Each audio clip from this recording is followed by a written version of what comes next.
Welcome back சின்னோஸ் cooking. நாம் இன்றைக்கி பார்க்க போகிறது sweet and spicy mango pickle.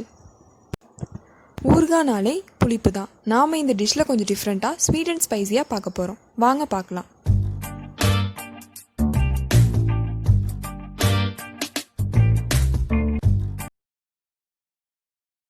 நான் இன்றைக்கி 2 மாங்காய் எடுத்திருக்கேன். அதை சின்ன சின்ன பீசஸாக கட் பண்ணி வச்சுருக்கேன்.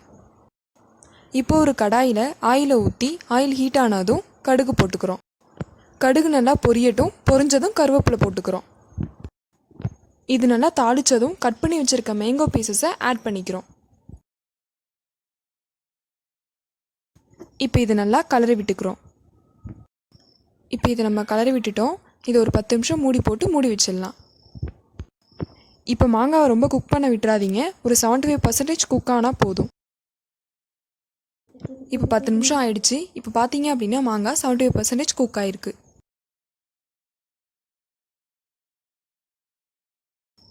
இப்போ இந்த ஸ்டேஜில் தேவையான அளவு உப்பு ஆட் பண்ணிக்கிட்டு 2 டேபிள் ஸ்பூன் மிளகாய்த்தூள் ஆட் பண்ணிக்கிறோம். நான் 2 டேபிள் ஸ்பூன் மிளகாய்த்தூள் ஆட் பண்ணிக்கிறேன். நீங்கள் உங்கள் காரத்துக்கு ஏற்ற மாதிரி ஆட் பண்ணிக்கோங்க. இப்போ ஆட் பண்ணிவிட்டு நல்லா கலந்து விட்டுக்கோங்க. இதை நல்லா கலந்து விட்டுட்டு எடுத்து வச்சுருக்க 250 கிராம் சர்க்கரையை ஆட் பண்ணிக்கிறோம். சர்க்கரை ஆட் பண்ணிவிட்டு நல்லா மிக்ஸ் பண்ணிக்கிறோம். இப்போ பார்த்தீங்க அப்படின்னா சர்க்கரை நல்லா இலகி வருது. இந்த ஸ்டேஜில் கொஞ்சமாக தண்ணி ஆட் பண்ணிக்கோங்க.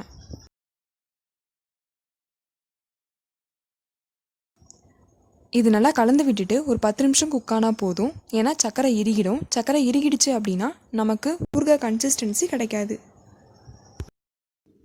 மீடியம் ஃப்ளேமில் வச்சு இதை நல்லா கலந்து விட்டுட்டே இருங்க. 10 நிமிஷம் ஆகிடுச்சு. சர்க்கரையோடு சேர்ந்து மாங்காவும் நல்லா குக் ஆகிடுச்சு. இந்த கன்சிஸ்டன்சி வந்ததும் ஸ்டவ் ஆஃப் பண்ணிவிட்டு இதை ஆறுனதும் வேறு ஒரு ஜாரில் மாற்றிக்கலாம். இப்போ பார்த்தீங்க அப்படின்னா நம்மளோட sweet and spicy mango pickle ready.